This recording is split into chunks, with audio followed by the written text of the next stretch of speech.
Thyatira సంఘముల గురించి మనము చూడబోతున్నాము. తుయతైర సంఘమునికి ప్రభు ఏ విధంగానైతే తన యొక్క మాటలను ఇక్కడ రాసి ఉన్నాడో దానిని తుయతైర సంఘం గురించి మనము ప్రకటన గ్రంథం 2వ అధ్యాయము 18వ వచనం నుంచి 29వ వచనం వరకు చివరి వచనం వరకు చూస్తున్నట్లయితే ఇక్కడ మనకు ప్రకటన గ్రంథములో ఉన్నటువంటి తుయతైర సంఘముల గురించి ఈ యొక్క పత్రికని మనం ధ్యానిస్తున్నాం. ఇప్పుడు చూడండి, చదవండి 18వ వచనం చదవండి. 18, 19 వచనం. 18, 19, 20 వచనము. తుయతైరలో ఉన్న సంఘపు దూతకు ఇలాగు వ్రాయుము: అగ్ని జ్వాలల వంటి కన్నులను అపరంచుని పోలిన పాదములను గల దేవుని కుమారుడు చెప్పు సంగతులేవనగా, నీ క్రియలను, నీ ప్రేమను, నీ విశ్వాసమును, నీ పరిచర్యను, నీ సహనమును నేను ఎరుగుదును. నీ మొదటి క్రియల కన్నా నీ కడపటి క్రియలు మరి ఎక్కువైనవని ఎరుగుదును.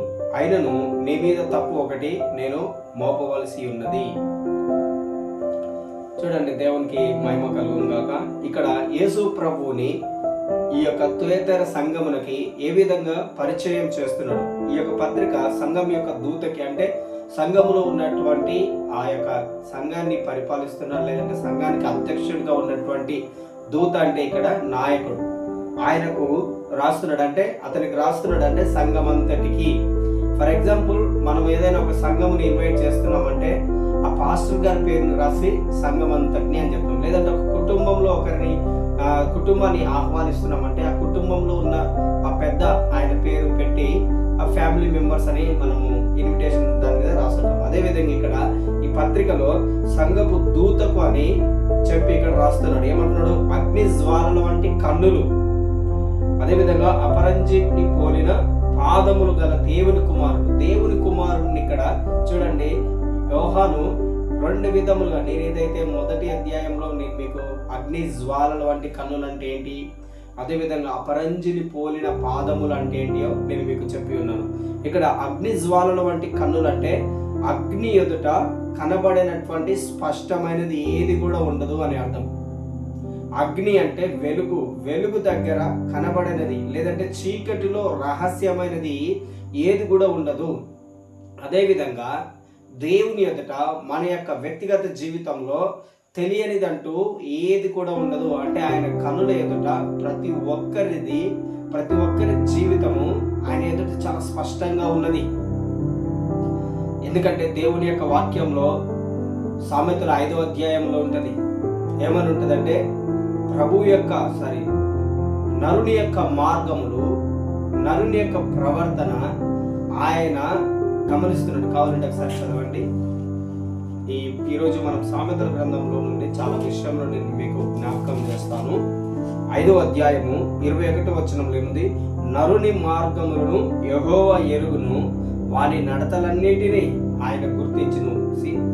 నరుని యొక్క ప్రవర్తన దేవునికి తెలుసు. ఆయన మార్గములు ఏ విధంగా ఉన్నాయి, నరుని యొక్క మార్గము ఏ విధంగా ఉన్నది. సో ఆయన ఎవ్రీ స్టెప్, నువ్వు అడుగు పెడుతున్న ప్రతి స్టెప్ ఎలా ఉన్నది అనేది ఆయన గమనిస్తున్నాడు. అందుకనే ఇక్కడ యేసు ప్రభు ఇక్కడ చాలా స్పష్టంగా చెప్తున్నాడు. ఏమంటున్నాడు? నీ క్రియలను, నీ ప్రేమను, నీ విశ్వాసమును, నీ పరిచర్యను, నీ సహనమును నేను ఎరుగుదును. దేవునికి మనం కూడా, ప్రభువా నా యొక్క విశ్వాసం ఏంటిదో, నేను ఎలా విశ్వాసంలో ఉన్నానో నీకు తెలియదా అని మనం చాలాసార్లు దేవునికి మొరపెడుతుంటాం. దేవుడు చెప్తున్నాడు, ఈరోజు నీకు నీ యొక్క విశ్వాసం ఏ విధంగా ఉన్నదో నాకు తెలుసు, నేను ఎరుగుదును, నాకు తెలుసు అంటున్నాడు.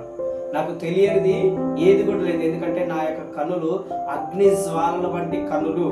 సో నా ఎదుట కనబడినటువంటి స్పష్టం ఏది కూడా లేదు. ఇంకా చాలా స్పష్టంగా హెబ్రీ పత్రిక 4వ అధ్యాయము 13వ వచనంలో మీరు చదవండి. హెబ్రీలకు రాసిన పత్రిక 4వ అధ్యాయము 13వ వచనంలో చాలా స్పష్టంగా ఉంటుంది. ఏమని ఉంటుందంటే, మరియు ఆయన దృష్టికి కనబడని సృష్టము ఏది లేదు. ఆయన దృష్టికి కనబడినటువంటి సృష్టి ఏది కూడా లేదు అని అంత స్పష్టంగా ఆయనకు కనిపిస్తున్నది. నీవు కూడా ఒక్కొక్కసారి అనుకుంటాం, ప్రభువా మీరు నన్ను చూడట్లేరా అంటే దేవుడు చెప్తున్నాడు, నాకు కనబడినదంటూ ఏది కూడా లేదు. ఈవెన్ నీ యొక్క అంతరంగంలో ఏది ఉన్నదో నీకు తెలియకపోవచ్చు. ఏ విధంగా అది పనిచేస్తుందో, నీ అవయవములు లోపట ఏ విధంగా అవి పనిచేస్తున్నాయో నీకు తెలియకపోవచ్చు. ఒకవేళ నీ అంతరంగంలో ఉన్నటువంటి అవయవములో ఎలాంటి రోగం ఉన్నా నీకు తెలియకపోవచ్చు. ఒకవేళ నీ అవయవంలో ఏదైనా పాడైపోతున్నది నీకు కనబడకపోవచ్చు. కానీ దేవునికంట అన్నీ కూడా చాలా స్పష్టంగా కనిపిస్తాయి అంటున్నాడు. ఇర్మియా 23:23 ఉంటుంది, నేను దగ్గర ఉండే దేవుడిని మాత్రమేనా, దూరంగా ఉండే దేవుడిని కానా అంటున్నాడు. అదేవిధంగా నేను దూరంలో ఉండే దేవుడినైనా, దగ్గరగా ఉండే దేవుడిని కానా, వైస్ వర్సా. ఎలా చెప్తున్నాడు దేవుడు, నేను దగ్గర ఉండే దేవుడును, దూరంలో ఉండే దేవుడును, సమీపంలో ఉండేటటువంటి వాడిని, నీలో ఉన్నటువంటి వాడిని. సో నేను నీకు వేరుగా ఎక్కడ కూడా ఉండను. అందుకనే ఇక్కడ ఆ సంఘమునకు ఫస్ట్ ఆఫ్ ఆల్ అప్రిషియేషన్, వారిని పొగుడుతున్నాడు వారు చేసినటువంటి క్రియలని. అదేవిధంగా నీ యొక్క క్రియలు దేవుని ఎదుట స్పష్టంగా ఉంటే, పర్ఫెక్ట్గా ఉంటే తప్పకుండా దేవుడు నిన్ను హానర్ చేస్తాడు, ఆయన నిన్ను ఘనపరుస్తాడు. ఎందుకంటే దేవుని యొక్క వాక్యంలో ఉన్నది. 1 సాముయేలు 3 ఉంటుంది, 33 నన్ను ఘనపరచు వానిని నేను ఘనపరుస్తాను, నన్ను తృణీకరించు వారిని నేను తృణీకరిస్తానని దేవుడు చెప్పి ఉన్నాడు. ఆయన వాగ్దానం చేసి ఉన్నాడు. ఆయన అబద్ధం ఆడడు, ఆయన మాట తప్పే దేవుడు కాదు. అందుకనే ఇక్కడ వారి యొక్క క్రియలు, వారి యొక్క విశ్వాసము, వారి యొక్క ప్రేమ, అదేవిధంగా వారు చేసినటువంటి పరిచర్య అంత దేవుడికంట తెలుసు. నువ్వు ఏదైనా ఒక పరిచర్య సంఘంలో చేస్తున్నా, ఏ ప్రార్థననైనా చేస్తున్నా, నీ విశ్వాసంలో నమ్మకంగా ఉన్నా, అదేవిధంగా నీవు నీ యొక్క ప్రేమ ఇతరుల పట్ల నీ ప్రేమ పరిపూర్ణంగా ఉన్నా, దేవుడు అంటున్నాడు సమస్తమును నాకు తెలుసు, ఏది కూడా నేను మర్చిపోను. దావీదు కార్చినటువంటి ఆయన కన్నీటినే నేను మర్చిపోలేదు, ఆయన యొక్క కన్నీటిని నేను నా యొక్క బుడ్డిలో దాచి ఉన్నాను. అదే విధంగా దేవుడు ఈరోజు ఈ సంఘమునికి, తుయతైర సంఘానికి చెప్తున్నాడు. అదే విధంగా మనకు కూడా చెప్తున్నాడు. ఏమంటున్నాడు, నీ క్రియలను, నీ సహనమును, నీ ప్రేమను, నీ విశ్వాసమును, నీ పరిచర్యను నేను ఎరుగుదును. ఇంకేమంటున్నాడంటే దేవుడు ఇంకా గొప్పగా అప్రిషియేషన్ ఏం చేస్తున్నాడంటే, నీ మొదటి క్రియల కన్నా నీ కడపటి క్రియలు చాలా బాగా ఉన్నాయి. నీ మొదటి ప్రేమ కన్నా ఇప్పుడున్నటువంటి ప్రేమ ఇంకా అధికమైనది. దేవుడి మీద నీ యొక్క పల్స్ రేట్ ఏ విధంగా ఉన్నదో, నువ్వు దేవునికి ఎంత వాల్యూ ఇస్తున్నావో, ఈవెన్ నేనైనా మీరైనా. సో దేవా నన్ను చూడట్లేవా అని అనుకుంటే దేవుడు చెప్తున్నాడు, తప్పకుండా నేను నిన్ను చూస్తున్నాను, తప్పకుండా నీ విశ్వాసమును నేను ఎరుగుతాను, నీ సహనము నాకు తెలుసు, నీ కష్టము నాకు తెలుసు, నీ దుఃఖము నాకు తెలుసు, నీ బాధ నాకు తెలుసు. అయినా కానీ ప్రభువా నాకెందుకు విడుదల ఇవ్వట్లేవు అని కొంతమందికి ప్రశ్నలు ఉంటాయి. దేనికైనా దేవుడు జవాబు చెప్పి ఉన్నాడు. ఏంటిదంటే ఆయన మన నుండి పర్ఫెక్షన్ కోరుకుంటున్నాడు. యాకోబు పత్రిక 1:1 నుంచి 2 వరకు మీరు చదవండి.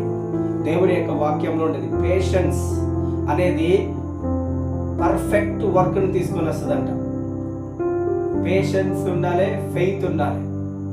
అది నీ జీవితంలో పర్ఫెక్ట్ సంపూర్ణమైనటువంటి వ్యక్తిగా నిన్ను దేవుని ఎదుట నిలబెడుతుంది. సో తప్పకుండా దేవుడు ఏదైతే అనుకుంటున్నాడో అది తప్పకుండా నీ జీవితంలో వచ్చేంత వరకు మనకు కొన్నిసార్లు ఇబ్బందులు కలుగుతాయి. అయినప్పటికీ కూడా దేవుడు ఏమంటున్నాడు, నువ్వు కలిగి ఉన్నటువంటి విశ్వాసము నాకు తెలుసు, నువ్వు కలిగి ఉన్నటువంటి ప్రేమ నాకు తెలుసు, తెలుసు అంటున్నాడు. దేవుడు ఎప్పుడు కూడా ఆయన మర్చిపోయేవాడు కాదు. ఇక్కడ చూడండి 20వ వచనంలో, అయినను కూడా నీ మీద కొన్ని తప్పు అనేది నీలో కొంత ఉన్నది. మన జీవితంలో కూడా ఎక్కడో ఒక దగ్గర ఇంపర్ఫెక్షన్ అనేది ఉన్నది. అందుకనే తప్పు అనేది ఇక్కడ చూడండి మోపుతున్నాడు. నేను చెప్పి ఉన్నాను, ఇక్కడ 7 సంఘములలో 2 సంఘములని దేవుడు మెచ్చుకున్నాడు. అంటే 2 సంఘములని తిట్టని కూడా తిట్టలేదు దేవుడు, కానీ 3 సంఘములని తిట్టిండు, మెచ్చుకున్నాడు. 2 సంఘములని దేవుడు అసలు అసహించుకున్నాడు, మెచ్చుకోలేదు.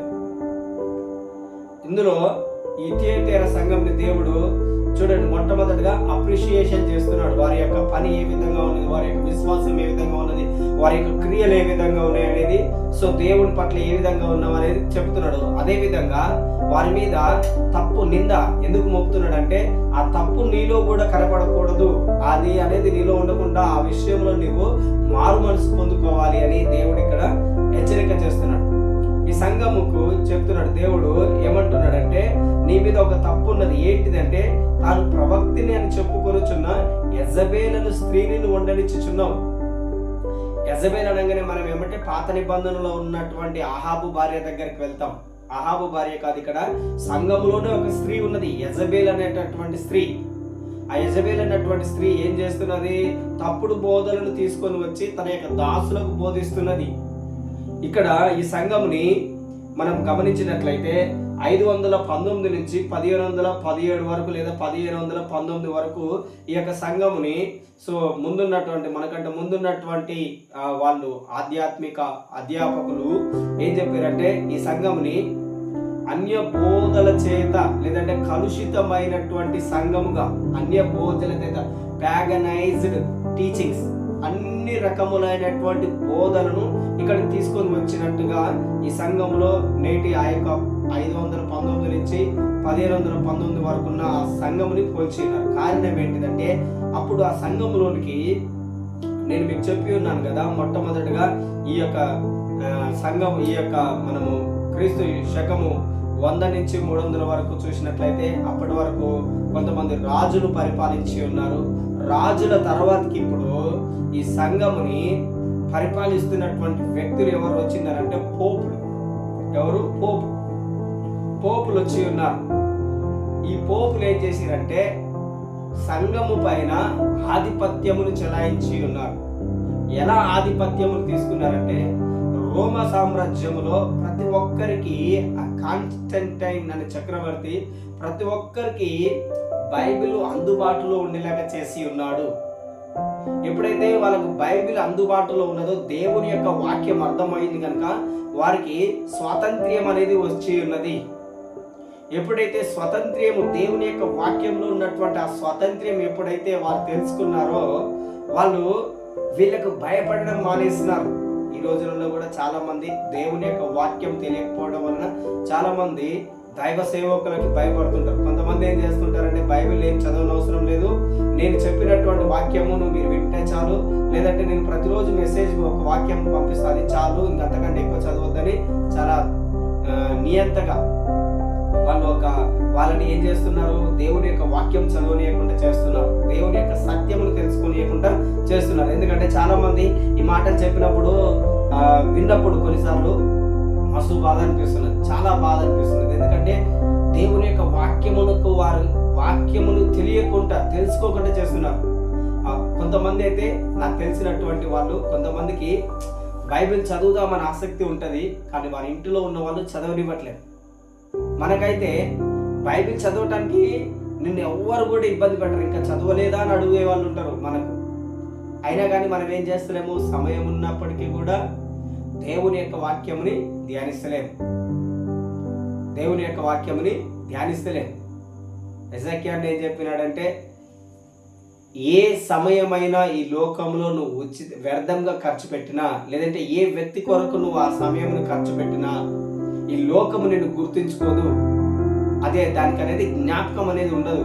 కానీ నువ్వు దేవుని కొరకు, దేవుని యొక్క వాక్యము నిమిత్తమై నువ్వు ఏదైతే సమయముని ఖర్చు చేస్తున్నావో, ఏదైతే సమయమును నువ్వు దేవునితో గడుపుతున్నావో, అది చాలా ప్రీషియస్. అది పరలోకంలో దేవుని ఎదుట జ్ఞాపకంగా, రిమెంబరెన్స్ బుక్లో, జ్ఞాపకార్థ పుస్తకంలో నిన్ను గురించి ఆ మాటలు రాయబడి ఉంటాయి. చూడండి, మనుషులు మనల్ని 10 రోజుల క్రితం మనం ఏం చెప్పినామో, వాళ్ళకి ఎంత సమయం ఇచ్చినామో వారైనా మర్చిపోతారు, మనమైనా మర్చిపోతాం.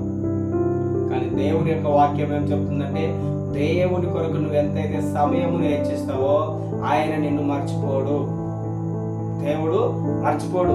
కనుక మీరు దేవుని యొక్క వాక్యంని చదవండి, చదవలేని వారికి చదవమని చెప్పండి. దేవుని యొక్క వాక్యం చాలా విలువైనది. రానున్న రోజులలో దేవుని యొక్క వాక్యం మనకు దొరకదు. ఈ దొరికిన సమయంలోనే మనము బై హార్ట్ చేయాలి, ధ్యానించాలి, చాలా ఇంపార్టెంట్. ఈ సమయం క్రూషియల్ టైంలోకి మనము వెళ్ళబోతున్నాం కనుక మనకు సమయం ఉన్నప్పుడే దేవుని యొక్క వాక్యముని ఎలా చదవాలంటే ఎహెజ్కేలుకు దేవుడు చెప్తాడు, నరపుత్రుడా, నీ చేతిలో ఉన్న పుస్తకమును మొత్తం తినేయాలి. మనం తినేయమంటే దాని యొక్క అర్థం ఏంటిది? నములేయాలి. దేవుని యొక్క వాక్యం అన్నమును ఏ విధంగానైతే మనము నములుతామో ఆ విధంగా మనం అది నములాలి. సో దేవుని యొక్క వాక్యంలో ఏముంటుంది అది మనం తినేటప్పుడు మన నోటికి తీయగా ఉంటుంది, మన కడుపులోకి పోయినాక చేదుగా ఉంటుంది అని. సో అదే విధంగా నువ్వు దేవుని యొక్క వాక్యమును మొత్తము ఏ విధంగా కీర్తన 119 అంటే, దేవా నీ యొక్క వాక్యము నా జీవకు ఎంతో మధురమైనది, అది తేనె కంటే కూడా తీయనైనది అని ఉంటుంది. సో అలాంటి వాక్యముని మనం ఎప్పుడు కూడా మిస్ కాకూడదు. ఎవ్రీడే నీ జీవిత దినములలో ప్రతిరోజు నువ్వు దేవుని యొక్క వాక్యాన్ని ధ్యానించాలి. గుర్తుపెట్టుకో, ఏ క్షణమైనా నీకు సమయం ఉంటే దేవుని యొక్క వాక్యముని చదవటానికి ఆ యొక్క సమయంని కేటాయించండి, వ్యర్థం చేయకండి. సో ఆ రోజులలో ఈ యొక్క పోప్ అనే వ్యక్తి ఎప్పుడైతే సంఘముని పరిపాలించడం ప్రారంభించిందో, పోప్ అనే వాళ్ళు ఎప్పుడైతే, బిషపులు అనే వాళ్ళు ఎప్పుడైతే సంఘములోనికి వచ్చిర్రో, వెంటనే పోపు నిర్ణయమే తుది నిర్ణయం అయ్యేటట్టు వాళ్ళొక నిర్ణయంలోకి వచ్చింది. మనమే చక్రవర్తులను నియమించాలి, మనమే మనకిష్టమైనటువంటి చక్రవర్తిని, మనము చెప్పితే వినేటటువంటి చక్రవర్తిని నియమించాలని వాళ్ళ యొక్క రూల్ని తీసుకురావడానికి వాళ్ళు చాలా సంఘంలో కష్టపడ్డారు. ఎందుకంటే చాలా మంది సంఘంలో చేరిపోయినారు. సో సంఘం అంతా వీళ్ళ దగ్గర ఉన్నది కనుక వీరు చెప్పినట్టే సంఘం వాళ్ళు వినేవాళ్ళు. అందుకనే ఈ వీళ్ళు పోపులు ఎవరైతే తమకు ఇష్టంగా ఉంటారో, వాళ్ళు చెప్పినట్టు వింటారో అలాంటి వారిని చక్రవర్తినిగా నియమించున్నారు. ఎవరైతే తమ చెప్పినట్టు వినట్లేరో అలాంటి చక్రవర్తులను వెంటనే తొలగించే అంత అధికారమును వీరు సంపాదించినారు. 1000 సంవత్సరములు ఈ పోపు అనే వ్యక్తి పరిపాలనలో ఉన్నాడు, 1000 సంవత్సరములు. సో అప్పుడు ఏమైనది, ఆ సమయంలో పోపు ఒక వ్యక్తి ఇన్నోసెంట్ అనేటువంటి పోప్ ఏం చేసినాడు, దేవుని యొక్క సంఘంలో దేవుని యొక్క వాక్యం అందరికి అందుబాటులో ఉన్నది కనుక ఈ ప్రజలందరూ మనం చెప్పినట్టు వినట్లేరు. సో వీళ్ళకి మనం ఒకటి చెయ్యాలి, వీళ్ళ దగ్గర నుంచి బైబిల్ అనేవి ఎవరికి అందుబాటులో ఉండకూడదు అని ఒక నిర్ణయం తీసుకొచ్చి ఉన్నారు. సో అందుచేత ఏం చేసినారు, ఆ రోజులలో అందరి దగ్గర ఉన్నటువంటి బైబిల్ అన్ని తీసేసినారు. ఎవరి దగ్గర బైబిల్ ఉన్నా వారిని హింసించేవారు. సో బైబిల్ అనేది వారి చేతులు లేకుండా కేవలము బిషప్ల దగ్గర, పోపుల దగ్గర సో ఆ యొక్క బైబిల్ ఉండేలాగా ఏర్పాటు చేసినారు. సో అప్పుడు బిషపులు కానీ పోపులు కానీ ఏదైతే బైబిల్ చదివి ఆ బైబిల్లో ఇది ఉన్నది, ఇదిగో బైబిల్లో దేవుడు ఈ విధంగా చెప్తున్నాడు, ఇదిగో ఈ విధంగా మీరు వినాలి అని వాళ్ళు ఏం చెప్పేవాళ్ళు, వీళ్ళు ఏదైతే చెప్తున్నారో అదే విధంగా పాటించేవారు. కారణం ఏంటిదంటే వాళ్ళకు అందుబాటులో ఇప్పుడు బైబిల్ లేదు, చాలా మంది చదవలేదు, తెలుసుకోలేదు. ఇప్పుడు వీళ్ళు ఏదైతే చెప్తున్నారో అదే సత్యం అనుకుంటున్నారు. అదే విధంగా రానున్న రోజులలో ఒకవేళ నువ్వు బైబిల్ చదవలేకపోయినట్లయితే రానున్న రోజులలో ఎవరైతే చెప్తే ఇదే బైబిల్లో ఉండేదని చెప్తే నువ్వు కూడా అదే విధంగా నమ్మాల్సి వస్తుంది. కనుక నీకు అవకాశం ఉన్నప్పుడు మీరు బైబిల్ని చదవండి. వాళ్ళకు బైబిల్లో ఏమున్నదో తెలియలేదు వాళ్ళ చేతిలో ఉన్నప్పుడు, ఎందుకంటే ఇది ఎప్పుడు నా చేతుల్లోనే ఉంటుంది కదా, నేను ఎప్పుడైనా సమయం ఉన్నప్పుడు చదువుతానులే అని అనుకున్నాడు. కానీ ఆ సమయం వచ్చేసరికి, చదివే సమయం వచ్చేసరికి ఆయన దగ్గర బైబిల్ లేకుండా పోయినాయి. సో ఇప్పుడు ఇన్నోసెంట్ అనేటటువంటి పోప్ ఏం చేసినాడు, వీరందరూ మన యొక్క చేతిలో ఉండాలని, ఇదిగో ప్రజలారా బైబిల్లో ఏ విధంగా ఉన్నది ఏంటిదంటే, మీలో ఎవరైనా పాపం చేస్తే మీ పాపములని ఇదిగో ఈ పోపు దగ్గరకు వచ్చి వారి ఎదుట ఒప్పుకోవాలి. ఒప్పుకొని మీరేం చేయాలి, నీ పాపములకి ఇదిగో బైబిల్లో ఇంత ప్రాయశ్చిత్తము, ఇంత వెల మీరు చెల్లించాలి అనే తప్పుడు సిద్ధాంతముని చర్చిలోనికి తీసుకొని వచ్చి ఉన్నారు. ప్యాగనైజ్డ్ బోధలు అంటే అన్య మత బోధలు, దేవుడు చెప్పినటువంటి బోధ కాకుండా అదే విధంగా ఇక్కడ యెజబెల్ అనేటటువంటి స్త్రీ కూడా ఇక్కడ అదే విధంగా బోధిస్తున్నది. ఏమని బోధిస్తున్నది అంటే చూడండి, ఇది కంప్లీట్ చేస్తాను, లెట్ మీ కంప్లీట్ ఫస్ట్. ఈ యొక్క పోప్ అనే వ్యక్తి ఏం చేస్తున్నాడు, అందరినీ మీరు ఎవ్వరు పాపములు చేసినా ఇదిగో మీ యొక్క పాపములని వారి చెవులలో చెప్పండి. ఇప్పటికీ మీరు చూడండి కొన్ని రోమన్ క్యాథలిక్ సంఘములలో, ఎందుకంటే నేను నా చిన్నప్పటి నుంచి మా అమ్మమ్మ వాళ్ళ ఊరిలో రోమన్ క్యాథలిక్ చర్చ్ ఉండేది. సో మా మామయ్య వాళ్ళు కానీ ఇంకా వేరెవరైనా తప్పు చేసిన వెంటనే పోపు దగ్గరికి వెళ్ళి పోపు దగ్గర మరి మోకరించి ఆయన చెవులు ఏదో ఒకటి చెప్పేవాడు. ఆ చెబితే దానిని బట్టి ఆయనకి ఏదో ఒకటి చెప్పేవాడు. సో ఇది ఇప్పటికీ కూడా ఇదే విధంగా మీ పాపములను ఏం చేసేవాళ్ళు, వారి పాపములను మాకు చెప్పాలి, చెప్తే నీ యొక్క శిక్షకు వెల ఎంత ఉంటది, ఇదిగో నేను వ్యభిచారం చేశాను, సో ఈ వ్యభిచారానికి ఇదిగో ఇంత వెల అనేది ఉంటది, ఆ వెల కట్టిన తర్వాతకి అతనికి ఒక చీటీ అనేది రాసి ఇచ్చేవాడండి. ఒక చీటీ, ఆ చీటీ కనుక నీ జోబులో పెట్టుకుంటే, ఆ జోబులో నీ చుట్టి పెట్టుకున్నావు కనుక ఆ చిట్టి ఎంత కాలం అయితే నీ జోబులో ఉంటుందో నువ్వే తప్పు చేసినా నువ్వు పరలోకానికి వెళ్ళిపోతావు. అదేంటిది, ఒక టికెట్ లాంటిది, నువ్వు పరలోకానికి వెళ్ళడానికి అర్హుడవి. ఇంకొక వ్యక్తి వచ్చి ఇదిగో నేను ఫలాని తప్పు చేసినానని చెప్తే ఆ వెల ఇంత కట్టి ఇచ్చేవాడంట. అంత వెల ఇంత వెల అని చెప్పేసి అందరి దగ్గర డబ్బులు పోగు చేసేవారు. చాలా విస్తారమైన డబ్బులు సమకూర్చి ఉన్నారు ఆ సమయంలో. ఈ ఇన్నోసెంట్ అనేటువంటి విస్తారమైనటువంటి డబ్బులు సంపాదించి ఇప్పటికీ వాటికన్ సిటీలో సెయింట్ పీటర్ బాసిలికా అనేది ఉంటుందండి. అది సెయింట్ పీటర్ బాసిలికా అనేది ఇప్పటికీ అప్పుడు వాళ్ళు కట్టినటువంటి చర్చ్ ఇప్పటికీ చాలా చెక్కు చెదరకుండా ఎంత అందంగా వాళ్ళు కట్టి ఉన్నారో చూడండి. ఇప్పటికీ అదొక వింత. వాటికన్ సిటీలో ప్రపంచంలో అదొక వింత. అంత గొప్ప ధనమును వాళ్ళు ఆ రోజులలో సమకూర్చి ఉన్నారు. ఏ విధంగా విశ్వాసులని తప్పుడు మార్గంలో నడిపించి దేవుని యొక్క వాక్యం ఏంటిదో వారికి తెలియకపోవడం వలన వారిని పాపములోనికి నెట్టివేసి, దేవుని యొక్క వాక్యం ఏం చెప్తుంది, మన పాపము చేస్తే మన పాపములను దేవుని ఎదుట ఒప్పుకుంటే మనకు క్షమాపణ అనేది వస్తుంది. కానీ మనిషి ఎదుట ఒక మనిషికి చెప్తే మనిషి మనల్ని క్షమిస్తాడనేది ఇది ఏంటిది, అన్య బోధ. అదేవిధంగా ఇంకా రకరకాలైనటువంటి బోధలు ఈ విధంగా సంఘములు అప్పుడు చెప్పి ఉన్నారు రకరకాలుగా. ఏ విధంగా అయితే ఇక్కడ పోపు ప్రజలని తప్పుడు మార్గంలో తప్పుడు త్రోవలలో నడిపిస్తున్నారో అదే విధంగా ఆ సంఘములో అప్పుడు చాలా మందిని దేవుని నమ్ముకున్నటువంటి వ్యక్తుల్ని తప్పుడు మార్గములలో నడిపించి చాలా మందిని ఏం చేసినారు, నరకములోనికి తీసుకెళ్లి వెళ్ళి ఉన్నారు.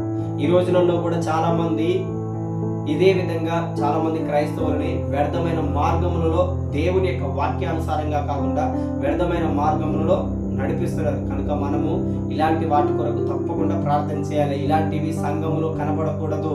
ఇలాంటి కార్యములు సంఘములలో ఎక్కడ ఎవరి ద్వారా కూడా రాకూడదని మనం తప్పకుండా ప్రార్థన చేయాలి. మీరు ప్రార్థన చేస్తే చెప్తున్నాను 100% దేవుడు తన యొక్క కార్యములను జరిగిస్తాడు.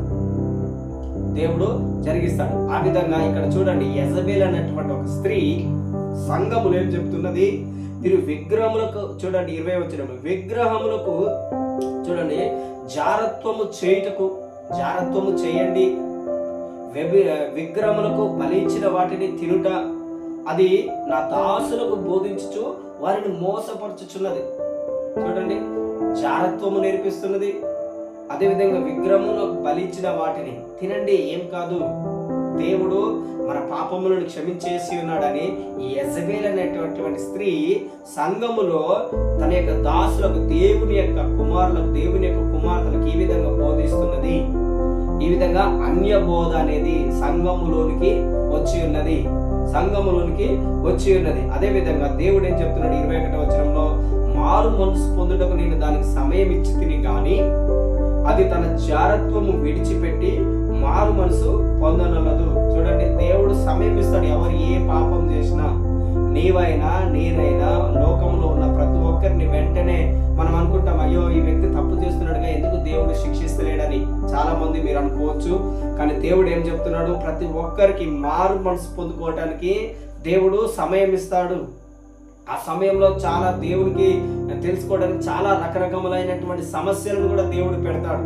ఎందుకంటే ఇక్కడ దేవుని యొక్క వాక్యంలో ఉన్నది 22వ వచనంలో ఏమని ఉంటుందంటే, ఇదిగో నేను దాన్ని మంచము పట్టించి దానితో కూడా వ్యభిచరించువారు దాని క్రియల విషయమై మారు మనసు పొందితేనే కానీ వారిని బహు శ్రమల పాలు చేతును. చూడండి, మారు మనసు పొందుకోవడానికి దేవుడు కొన్నిసార్లు శ్రమలు అనేది కలగజేసి ఉన్నాడు.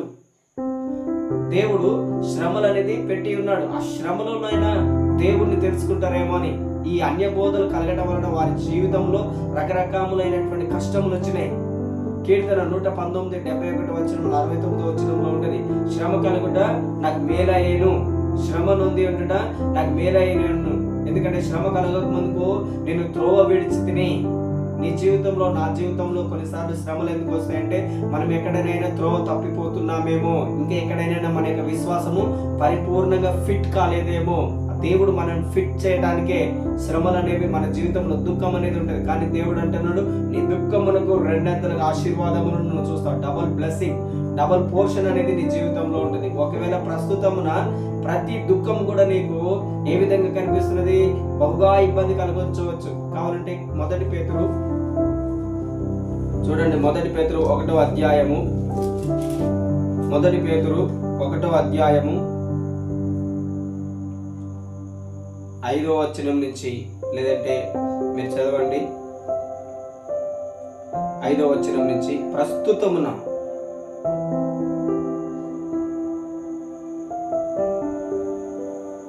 6వ వచనం నుంచి నేను చదువుతాను చూడండి. ఇందువలన మీరు మిక్కిలి ఆనందించుచున్నారు కానీ అవసరమును బట్టి నానా విధములైన శోధనల చేత ప్రస్తుతమున కొంచెం కాలము మీకు దుఃఖము కలుగుచున్నది. నశించిపోవు సువర్ణము అగ్ని పరీక్ష వలన శుద్ధపరచబడుచున్నది కదా, దానికంటే అమూల్యమైన మీ విశ్వాసము ఈ శోధనల చేత పరీక్షకు నిలిచినదై యేసుక్రీస్తు ప్రత్యక్షమైనప్పుడు మీకు మెప్పును మహిమయు ఘనతయు కలుటకు కారణమగును. చూడండి, ప్రస్తుతమున మనకు దుఃఖం ఉన్నప్పటికీ కూడా ఆ దుఃఖము నీ జీవితంలో ఏం తీసుకొస్తుంది అంటున్నాడు దేవుడు. మహిమ, మెప్పు, ఘనత కారణమైంది. మహిమ, మెప్పు, ఘనతకు కారణమవుతాయి అంటున్నాడు. సో నీ జీవితంలో ఏ ఇబ్బంది ఉన్నా, సో మనలో ఏదైనా ఇంపర్ఫెక్షన్ ఉంటే దానిని దేవుడు తొలగించడానికి, ఇక్కడ సంఘంలో ఆ యొక్క యెజబెల్ అనేటటువంటి స్త్రీ జారత్వము చేయటమును నేర్పిస్తుంది. జారత్వం అనేది వన్ ఆఫ్ ద డేంజరస్. నేను చాలాసార్లు మీకు చెప్పిన, జారత్వముకు వ్యభిచారమునకు డిఫరెన్స్. నేను పోయిన బైబిల్ స్టడీలో చెప్పిన, జారత్వం అంటే ఏంటిది, వ్యభిచారం అంటే ఏంటిది అంటే, జారత్వం అనేది పెళ్లి కాకముందుకు చేసేటటువంటి పాపం. వ్యభిచారం అనేది పెళ్లి అయిన తర్వాతకి మరి యొక్క పెళ్లి అయిన వాళ్ళతో కలిసి చేసేటటువంటి పాపముని వ్యభిచారం అంటారు. సో ఇక్కడ ఈ యొక్క యెజబెల్ అనేటువంటి స్త్రీ జారత్వమును, వ్యభిచారమును, విగ్రహములు కనిపించిన వాటిని తినమని చెప్తున్నాడు. చూడండి, సామెతల గ్రంథంలో చాలా స్పష్టంగా ఉన్నది. జారత్వం కలిగినటువంటి స్త్రీ ఏ విధంగా ఉంటుంది. లేదంటే స్త్రీ అంటే కేవలం ఇక్కడ స్త్రీలు అనుకోవద్దు, పురుషులు కూడా. జారత్వము చేసేటటువంటి స్త్రీ, పురుషుడు. దేవుడు ఒక దగ్గర కుమారుడు అన్న దగ్గర కుమారుడు, కుమార్తె అనేది ఇంక్లూడింగ్ ఉంటుంది. అదేవిధంగా స్త్రీ అన్న దగ్గర స్త్రీ, పురుషులు ఇద్దరు కూడా అక్కడ ఇంక్లూడ్ అన్నమాట. మనం అర్థం చేసుకోవాలి. 2వ అధ్యాయము, సామెతల గ్రంథము 2వ అధ్యాయము 17వ వచనం చదవండి. అట్టి స్త్రీ తన యవ్వన కాలపు ప్రియుని విడిచినది, తన దేవుని నిబంధనను మరుచున్నది. ఇక్కడ జారత్వము కలిగినటువంటి స్త్రీని గురించి చెప్తున్నాడు. 2వ అధ్యాయం, సామెతలు 2వ అధ్యాయము 17-18 వచనంలో. పైన 16వ వచనంలో మీరు చూసినట్లయితే, జార స్త్రీ నుండి మృదువుగా మాట్లాడు, లేదంటే పరస్త్రీను, జార స్త్రీ మృదువుగా మాట్లాడుతుంది. తేనె లాంటి మాటలు, స్త్రీ గాని పురుషుడు గాని. అదేవిధంగా అలాంటి స్త్రీ అంటున్నాడు, యవ్వన కాలమందు తన ప్రియుని అంటే దేవుణ్ణి, యేసుక్రీస్తుని విడిచినది, తన దేవుని యొక్క నిబంధనను మరిచేటటువంటిది. ఎవరు జారత్వం చేస్తారు, ఎవరు వ్యభిచారం చేస్తారంటే దేవుని యొక్క వాక్యంలో దేవుణ్ణి మర్చిపోయినటువంటి వ్యక్తులు. కీర్తనల గ్రంథంలో చాలా స్పష్టంగా ఉంటది, మీరు తర్వాతకి చదవండి కీర్తనల గ్రంథము. దేవుని మర్చినటువంటి వ్యక్తులకి దేవుని యొక్క వాక్యంలో ఉంటది, వాళ్ళు దేవుని యొక్క వాక్యమును మర్చిపోయి ఇష్టానుసారంగా ప్రవర్తిస్తుంటారు. తమ ఇష్టం వచ్చిన మార్గంలో నడుస్తుంటారు. అదే విషయంలోని రోమీలకు రాసినటువంటి పత్రిక 1వ అధ్యాయము 17వ వచనం నుంచి చివరి వచనం వరకు అక్కడ పౌలు చాలా స్పష్టంగా ఎక్స్ప్లెనేషన్ ఇస్తూ ఉంటాడు. ఏ విధంగా దేవుణ్ణి మర్చిపోయి ఉన్నారు అనేది. ఇక్కడ దేవుని యొక్క నిబంధనను మర్చిపోతున్నటువంటి వ్యక్తులు వాళ్ళు. అదే విధంగా అది ఎక్కడికి దారి తీస్తుందంట? మృత్యువు నొద్దకు. 18వ వచనంలో మృత్యువు నొద్దకు దారి తీరు, అది నడుచు త్రోవలు ప్రేతల యొద్దకు చేరుతుంది. ప్రేతల యొద్దకు చేరుతుంది. జీవ మార్గములు తెలియదు అంటున్నారు. జారత్వము ఒకవేళ ఉన్నట్లయితే, అందుకనే ఇక్కడ సంఘములో ఉన్నటువంటి చాలా మందిని ఈ యెజబెల్ అనేటువంటి స్త్రీ నరకములోనికి, మృత్యువుని యొద్దకి, ప్రేతల యొద్దకి నడిపిస్తుంది. కనుకనే దేవుడు ఏమంటున్నాడు? ఇదిగో మీలో ఈ తప్పు ఉన్నది, మీరు మారు మనసు విషయమై మీరు ఏం చేయాలి? మారు మనసును పొందుకోవాలి. ఈ విషయమై మనలో కూడా ఎవరికైనా ఏ విషయంలోనైనా ఒకవేళ తప్పు చేసినట్లయితే నువ్వు ఏ మనిషి ఎదుట ఒప్పుకోవడానికి వీలేదు. దేవుని ఎదుట విశ్వాసం వలన దేవుని ఎదుట నీ తప్పులను మీరు ఒప్పుకోండి. ఏ మనిషికి మీరు చెప్పనవసరం లేదు. ఏ వ్యక్తికి నేను ఈ తప్పు చేసినానని చెప్పనవసరం లేదు. నీవు చెప్పవలసినటువంటి వ్యక్తి యేసుక్రీస్తు మాత్రమే. యేసుక్రీస్తుకు మాత్రమే నీ యొక్క హృదయ రహస్యములు ఆయనకు తెలుసు. ఆయనకు కనబడని స్పష్టం ఏంటి లేదు. సమస్తము దేవుడు నువ్వు చేసిన ప్రతి దానిని చూసి ఉన్నాడు కనుక సామెతలు 28వ అధ్యాయం 11వ వచనంలో ఉంటుంది. ఏంటిదంటే, అతిక్రమమును దాచిపెట్టిన వాడు వర్ధిల్లడు, వాటిని ఒప్పుకొని విడిచిపెట్టిన వాడు కనికరం పొందుకుంటాడు. తప్పకుండా దేవుని ఎదుట కనికరము పొందుకోవాలంటే ఏ వ్యక్తి యొక్క దగ్గరకు వెళ్ళి అయ్యో నేను తప్పు చేస్తున్నానని మీరు ఒప్పుకోకండి. అదే విధంగా నీకు ఏదైనా అవసరత ఉన్నా కూడా ఏ వ్యక్తి దగ్గరికి వెళ్ళి మీరు చెప్పకండి. మీరు చెప్పాల్సింది నీ యొక్క అవసరతల గురించి దేవుని దగ్గరనే. అదే విధంగా నీ పాపమును గురించి, నీ యొక్క దుఃఖమును గురించి, నీ యొక్క వేదనను గురించి నువ్వు చెప్పాల్సినటువంటి స్థలము, నీ యొక్క న్యాయపీఠము ఎక్కడ ఉన్నది? దేవుని ఎదుటనే. చూడండి, అందుకనే పౌలు చాలా స్పష్టంగా రాసి ఉన్నాడు. హెబ్రీలకు రాసిన పత్రిక 4వ అధ్యాయంలో చివరి వచనంలో ఉంటది. ఒకసారి చదవండి. హెబ్రీలకు రాసిన పత్రిక 4వ అధ్యాయము చివరి వచనంలో ఏమనుంటది?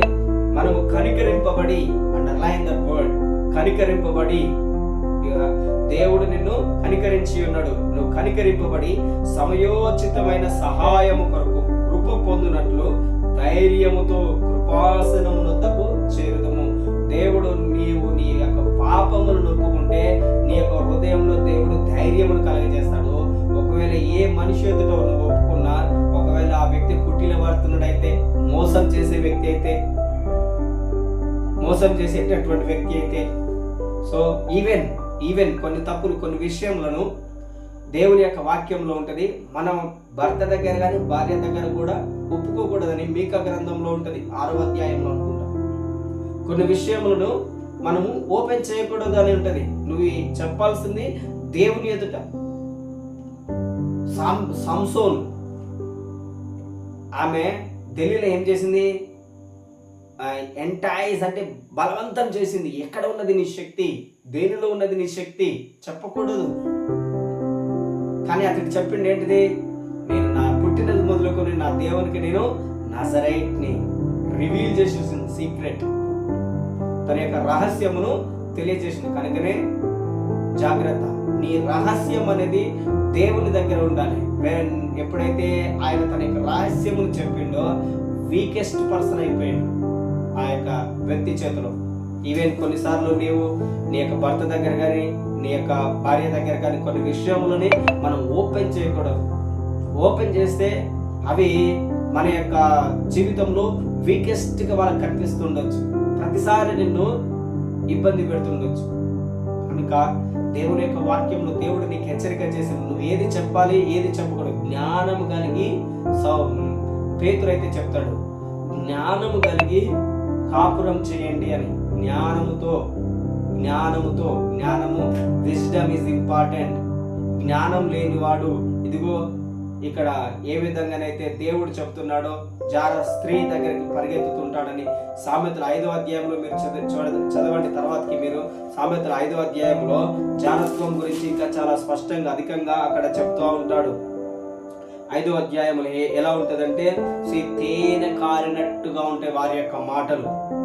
అదే విధంగా దాని వలన మా పండు, మూసిని పండు చేదుగా ఉంటది దాని యొక్క ఫలము. తర్వాతకి చివరికి దాని యొక్క ఫలము. అదే విధంగా దాని యొక్క కత్తి రెండంచులు కలిగిన ఖడ్గం వలె ఉంటదంట. నిన్ను నాశనం చేయటానికే నీ యొక్క జీవితంని మీరు ఆ యొక్క అధ్యాయం అంతా చదవండి. తర్వాత 5వ అధ్యాయం చాలా డేంజర్. అందుకనే ఇక్కడ సంఘముని పాడు చేయడానికి సాతాను ఒక స్త్రీని ఏర్పాటు చేసుకొని, అదే విధంగా చాలా మందిని పాడు చేయడానికి ఎవరో ఒకరి ద్వారా, నీకు ఇష్టమైనటువంటి వ్యక్తుల ద్వారానైనా, లేదంటే నువ్వు ప్రేమిస్తున్నటువంటి వ్యక్తి ద్వారానైనా సాతాను నిన్ను ఎంటైజ్ చేస్తుంది, మోసం చేస్తుంది, బలవంతం చేస్తుంది. నీ యొక్క సీక్రెట్ ఏంటో తెలుసుకోవటానికి, నీ యొక్క రహస్యం. సంఘములో ఈ విధంగా యెజబెల్ అనేటువంటి స్త్రీ ఏం చేస్తుంది? మోసం చేసి అనేక జనములని ఇక్కడ పాడు చేస్తున్నది. అదే విధంగా ఇన్నోసెంట్ అనేటువంటి పోపు, అతని పేరులో ఉన్నటువంటి ఇన్నోసెంట్ అతని యొక్క వ్యక్తిగత జీవితంలో లేదు. పేరులో మాత్రమే ఇన్నోసెంట్ ఉన్నది, కానీ అతని యొక్క జీవితం అంతా క్రూరత్వంగా ఉన్నది. దేవుని యొక్క బిడ్డలని హింసించును, దేవుని యొక్క వాక్యం లేకుండా, దేవుని యొక్క ఆత్మ లేకుండా వాళ్ళని ఏ విధంగా చేసిండు? ఒక వ్యర్థమైనటువంటి వ్యక్తులుగా మార్చి ఉన్నాడు. ఇక్కడ యెజబెల్ అనేటువంటి స్త్రీ కూడా సంఘంలో ఉన్నటువంటి విశ్వాసులందరినీ వ్యర్థమైన వాటిని అనుసరించడానికి వారిని ఏం చేసినారు? నడిపించి ఉన్నారు. అదే విధంగా ఆ తర్వాతకి కొన్ని రాణి చెప్పి ఉన్నది. కొన్ని మనము బైబిల్లో కొన్ని పుస్తకములు అనేవి ఎక్స్ట్రా ఉండేది. ఇది రోమన్ క్యాథలిక్ బైబిల్లో ఉంటాయి, కొన్ని ఉండవని. రోమన్ క్యాథలిక్ బైబిల్లో కొన్ని ఎక్స్ట్రా ఉంటాయి. మరి ఆర్థోడాక్స్ అనేటటువంటి చర్చ్ ఇక్కడ కదా, మన యొక్క సౌత్ ఆఫ్రికాలో కానీ వేరే కంట్రీస్లో కొన్ని ఆర్థోడాక్స్ చర్చెస్ అని ఉంటాయి. అందులో ఇక్కడ లేనటువంటి ఇంకో కొన్ని అధ్యాయములు కూడా వేరే దగ్గర ఉంటాయి. ఇవన్నీ కొంతమంది దైవ సేవకులు ఏం చేసినారంటే వాటిని అపోక్రిప అంటే దాని యొక్క అర్థం ఏంటిదంటే రహస్యమైనవి, గూఢమైనవి అని అర్థం. కానీ అవి చదవడానికి మంచి. ఎందుకు వాటిని రహస్యంగా ఉంచి ఉన్నారంటే, ఇక్కడ యోహాను, ఇక్కడ మనం చదివినటువంటి పత్రికలో 1వ అధ్యాయము 19వ వచనంలో మనం చదవండి. సో ఇక్కడ యోహానుకి దేవుడు చెప్తున్నాడు, నువ్వు చూచినవి ఉన్నవి వీటి వెంట కలగబోయేవి అని ఇక్కడ స్పష్టంగా చెప్పినాడు. నువ్వు చూచినవి ఉన్నవి వీటి వెంట కలగబోయే. అదే విధంగా ఈ బైబిల్లో లేనటువంటి ఈ 66 పుస్తకాలు కాకుండా వేరే కొన్ని పుస్తకములు ఉన్నాయి కదా, వాళ్ళు రాసినటువంటి ఏ విధంగా ఉన్నాయంటే, ఇక్కడ దేవుడు ఏదైతే స్పష్టంగా ఉన్నవి చూచినవి అని చెప్పిందో, వాళ్ళు చూచినవి కానీ వాళ్ళకి అర్థమైనవి రాసి ఉన్నారు. యాస్టీస్ గా దేవుడు ఏదైతే చెప్తున్నాడో అది రాయకుండా, ఇప్పుడు నేను చెప్పిన కొంత వాక్యము మీరు తర్వాతకి అదే వాక్యమును నేను యాస్టీస్ గా ఏదైతే ఇదే అధ్యాయంలో 18వ వచనం నుంచి నేను చెప్పినానో ఇప్పుడు మీలో చెప్పమంటే యాస్టీస్ గా నేను చెప్పినట్టే చెప్పకుండా, సో అందరికి కొంతమందికి కొన్ని పాయింట్స్ అర్థమైనవి ఉంటాయి. మన లాస్ట్ సండే రోజు మీరు కొన్ని విషయములు కొంతమందికి ఎక్కడైతే హైలైట్ అయినాయో అవి చెప్పగలిగారు, అన్ని ప్రాపర్ గా చెప్పలేకపోయారు. సో అక్కడ బైబిల్లో దేవుని యొక్క ఆత్మచేత వాళ్ళు నడిపించబడినప్పటికీ వాళ్ళకి అర్థమైనది తర్వాతకి వాళ్ళు రాసి ఉన్నారు. వాళ్ళకి అర్థమైనది యాస్టీస్ గా దేవుడు చెప్పినటువంటి వాక్యమును వారు రాయలేదు. సో అవి సీక్రెట్ గా ఉంచబడి ఉన్నవి. సో అవి మనం చదవటానికి మంచివి, మనం చదవాలి. నేను కూడా చదివి ఉన్నాను, మీరు కూడా చదవండి వీలైతే అని చాలా మంది దైవ సేవకులు చెప్పి ఉన్నారు. చాలా మంది వాటిని గురించి వాటి కొరకు పోరాడి ఉన్నారు. సో కానీ ఈ 66 పుస్తకములు అనేవి యాజ్ యూజువల్ గా సేమ్ దేవుడి యొక్క ప్రేరేపణ కలిగినటువంటి యొక్క పొల్లైనను తీసివేయబడలేదు, ఒక పొల్లు కూడా యాడ్ చేయకుండా యాస్టీస్ గా ఏదైతే దేవుని యొక్క వాక్యం చెప్పి ఉన్నాడో అదే విధంగా ఇక్కడ ఇందులో వ్రాయబడి ఉంది. సో మనం ఏదైతే కొన్ని పుస్తకములు ఉన్నాయో అవి ఆ మనిషి తన యొక్క మనిషి జ్ఞానం చొప్పున తనకు అర్థమైనది అందులో రాసి ఉన్నాడు. ఆ విధంగా సో తనకు అర్థమైనది రాసి ఉన్నాడు కనుక కొంతమందికి అవి ఏంటిది అంత అర్థం చేసుకునే జ్ఞానం లేకపోయినది. వాళ్ళకి అర్థమైనట్టుగా కొంతమంది స్టూడెంట్స్ ఉంటారు క్లాస్లో, ఒకేసారి చెప్తుంటారు కానీ ఒకరికి అర్థమైనది మరొకరికి అర్థం కాదు. తర్వాతకి వారికి ఏదైతే అర్థమైందో అదే వాళ్ళు స్ట్రెస్ చేసి చెప్తా ఉంటారు ప్రతిసారి, కొంతమందికి అర్థం కాదు అది. సో అదే విధంగా ఇక్కడ వాళ్ళు రాసినటువంటి పుస్తకములు ఏదైతే ఉన్నాయో దైవ ప్రేరేపణ వలన వాళ్ళకి అర్థమైన విధంగా వారు రాసి ఉన్నారు కనుక మిగతా వాళ్ళకి సో క్రొత్తగా ఇప్పుడు మనకు అవి అర్థం కావాలంటే అంతగా అర్థం కాదు. అందుకనే దేవుడు ఈ 66 పుస్తకములను మాత్రమే సో దీనిని క్యానాన్ ప్రత్యేకమైనటువంటి సో 66 పుస్తకములు కలిగినటువంటి బైబిల్ గా ఏర్పాటు చేశారు. సో అదే విధంగా ఈ సంఘములకి తుయతైర సంఘములకి రకరకములైనటువంటి అన్య బోధలు వచ్చినాయి. ఎవరు ఏది చెప్తే అది ఏది పడితే అది వచ్చేసరికి మనుషులందరి యొక్క ఆలోచనలు ఏమైపోయినాయి,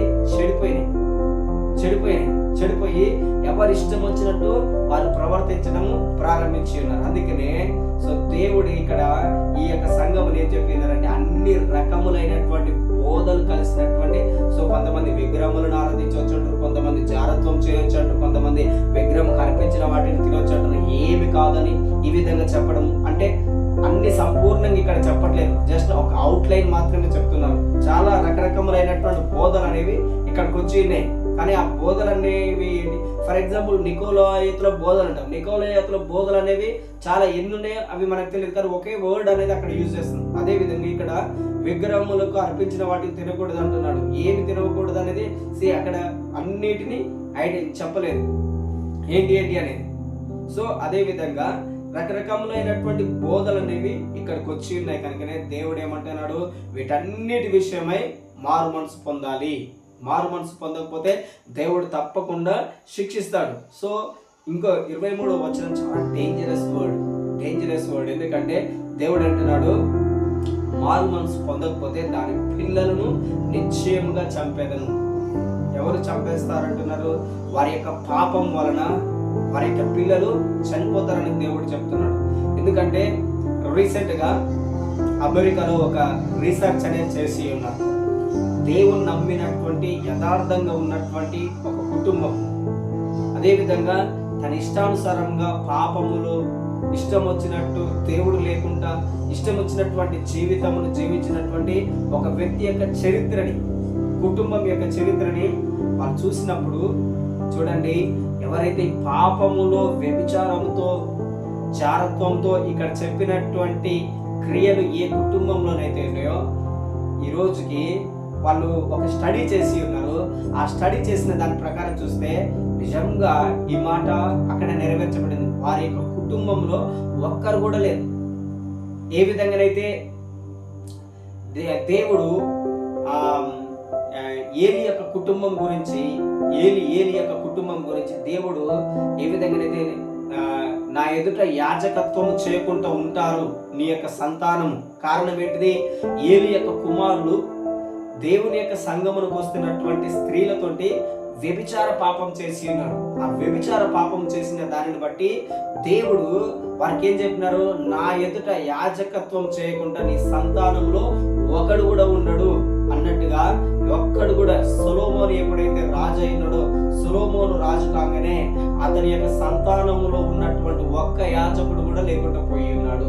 అదే విధంగా ఇక్కడ దేవుడు చెప్తున్నాడు, వ్యభిచారం కానీ చారత్వం కానీ మారు మనసు పొందినటువంటి కుటుంబము, ఎవరైతే దేవునికి వ్యతిరేకంగా విరోధంగా ఎవరైతే దేవుని తెలుసుకొని వారు దేవుని యొక్క మార్గంలో నడవకుండా అన్య మార్గంలో అన్య బోధల చేత ఎవరైతే త్రిప్పబడతారో, సో దేవుడు చెప్తున్నాడు, మారు మనసు పొందుకొని నువ్వు సరి అయిన క్రియలలో నడవకపోతే మన యొక్క కుటుంబం అనేది ఈ భూమి మీద ఉండదు అనేది దేవుడు ఇక్కడ మనకు తెలియజేస్తున్నాడు. సో అమెరికాలో వారు చేసినటువంటి ఒక రీసెర్చ్ లో ఎవరైతే దేవుని యొక్క వాక్యము కాకుండా తన ఇష్టానుసారంగా బ్రతికినటువంటి ఒక వ్యక్తి యొక్క కుటుంబం చూస్తే ఆ కుటుంబం అనేది నేటికి ఈ భూమి మీద లేకుండా పోయింది. కానీ ఎవరైతే దేవుని యందు భయభక్తులు కలిగి ఉన్నాడో ఆ కుటుంబం నేటికి సజీవంగా ఉన్నది. ఆ కుటుంబంలో నుండి దేవుడు అనేక గొప్ప గొప్ప వ్యక్తులని, సో ఆ దేశములను పరిపాలించేటటువంటి వ్యక్తులని దేవుడు తీసుకొని వచ్చినాడు. చూడండి, దేవుని యందు భయభక్తులు కలిగి ఉంటే కుటుంబములుగా తరతరములుగా వారి యొక్క సంతానము ఆశీర్వదించబడుతుంది. అబ్రహామునకు దేవుడు వాగ్దానం చేసి ఉన్నాడు. ఇప్పటికీ అబ్రహాము సంతానం అనేది ఎంతగా ఆశీర్వదించబడి ఉన్నదో, నీవు దేవుని యొక్క ఆశీర్వాదకరంగా మేలుకరంగా నీ యొక్క ప్రవర్తన సరిగ్గా ఉంటే నిన్ను బట్టి దేవుడు నీ యొక్క కుటుంబముని 1000 తరముల వరకు కరుణిస్తాడని ద్వితీయోపదేశ కాండము నిర్గమ కాండంలో మనం చూస్తాం. ద్వితీయోపదేశ కాండంలో చూస్తాం 5వ అధ్యాయంలో, నిర్గమకాండం 20వ అధ్యాయంలో 1000 తరముల వరకు ఆయన కరుణిస్తాడు. నీ కుటుంబం, నా కుటుంబం, మనందరి కుటుంబము 1000 తరముల వరకు కరుణించబడాలంటే తప్పకుండా దేవుని యొక్క వాక్యంలో మనం నిలవబడడం చాలా మంచిది. ఇక్కడ దేవుని యొక్క వాక్యంలో ఏమంటున్నాడు? నేను ఆల్రెడీ చెప్పి ఉన్నాను, అంతరింద్రియములను హృదయములను పరీక్షించేవాడని నేనే. అదే విధంగా మీలో ప్రతి వానికి వారి క్రియల చొప్పున ప్రతిఫలమును తప్పకుండా దేవుడు ప్రతి ఒక్కరి క్రియల చొప్పున ప్రతిఫలం ఇస్తాడు. ఎవరైతే ఇంకా 24వ వచనం చూడండి. అయితే తుయతైరలో కడుమవారైన మీతో అనగా ఈ బోధన అంగీకరింపక సాతాను యొక్క గూఢమైన సంగతులను ఎరుగమని చెప్పుకొని వారందరితో నేను చెప్పునదేమనగా, మీ పైన మరి ఏ భారమును పెట్టను. నేను వచ్చే వరకు మీకు కలిగి ఉన్న దానిని గట్టిగా పట్టుకుని, నేను నా తండ్రి వలన అధికారము పొందినట్టు జయించుచు అంతము వరకు నా క్రియలు జాగ్రత్తగా చేయడానికి జనుల మీద అధికారం ఇచ్చేదను. అతడు ఇనుప దండంతో వారిని ఏరును, వారు కుమ్మరు వారి పాత్రల వలె పగలగొట్టబడుదురు, మరియు అతనికి వేకువ చుక్కనిచ్చేదను. సంగములతో ఆత్మ చెప్పుచున్న మాట చెవి గలవాడు వినుడు గాక. చూడండి, అదే విధంగా ఎవరైతే వీటిని అనుసరించకుండా, సాతాను యొక్క గూఢమైన సంగతులను అనుసరించకుండా దేవుని యొక్క వాక్యమని అనుసరించే వారికి దేవుడు చేస్తున్నటువంటి వాగ్దానం, మీకు ఏదైతే విశ్వాసం ఉన్నదో, మీరేదైతే వాక్యంలో నిలిచి ఉన్నారో దానిని అంతం వరకు గట్టిగా మీరు పట్టుకున్నట్లయితే మీకు అధికారం ఇస్తాను, వేకువ చుక్కనిస్తాను. దేవుడు జనులందరి మీద మీకు అధికారం ఇస్తానని దేవుడు మనకు నిరీక్షణ హోప్ ఇస్తున్నాడు. నువ్వు దేవుని యందు భయభక్తులు కలిగి ఉంటే, పాపము లేకుండా పరిశుభ్రంగా పరిశుద్ధత కలిగి ఉంటే నీకు బహుమానం ఏంటిది? దేవుడు ఇక్కడ చెప్తున్నాడు, నీకు బహుమానం అనేది 100% ఉన్నది. ఎందుకంటే ప్రతి ఒక్కరి క్రియల చొప్పున నేను వానికి బహుమానం ఇస్తాను. ఈ భూమి మీద నువ్వు యథార్థంగా నడుచుకోవాలి. మనది కానిది ఏది కూడా మనం తీసుకోకూడదు, మనది ఆశించకూడదు. అది నీకు ఉచితంగా వాళ్ళు ఇస్తున్నా కూడా నీది కాదు, అది వాటిని మనం తీసుకోకూడదు, అది మంచిది కాదు. ఎందుకంటే మనము ఇప్పుడు అది మనకు సంతోషంగా అనిపిస్తుంటది తీసుకోవడం, కానీ చివరికి అది ఇతరుల మీద ఇబ్బంది, మన కుటుంబం మీదకి పాపమును మనమే కొని తీసుకొస్తున్న వాళ్ళంగా ఉంటాం. కనుక ఏ పాపములో మనము కలిసి ఉండకూడదని ప్రభునామములో నేను మీకు తెలియజేస్తున్నాను. ఈ తుయతైర సంఘం అనేది కలుషితం అయిపోయింది. ఒకవేళ మన జీవితం కూడా ఎక్కడనైనా కలుషితమైతే ఇప్పుడే యేసుక్రీస్తు ఎదుట మన పాపములను ఒప్పుకోవాలి. ఏ వ్యక్తి దగ్గర నువ్వు నీ పాపములను ఒప్పుకోకూడదు. ఎందుకంటే ఏ వ్యక్తి నిన్ను పాపము నుండి విడిపించడు, కానీ యేసుక్రీస్తు ఒక్కడే నీ పాపముల నుండి ఆయన విడిపించగలుగుతాడు. నీకు మారు మనసు ఇస్తాడు, నీకు రక్షణని ఇస్తాడు, నీ యొక్క పాపములన్నిటిని క్షమించి పరిశుద్ధతను నీకు ఆయన మాత్రమే అనుగ్రహిస్తాడు. కనుక నువ్వు దేవుని యొక్క వాక్య ప్రకారం మీరు నడవాలని ప్రభునామంలో ఈ యొక్క వాక్యం ద్వారా నేను మీకు తెలియజేస్తున్నాను. దేవుడి యొక్క వాక్యమును దీవించి ఆశీర్వదించిన God bless you. Praise the lord.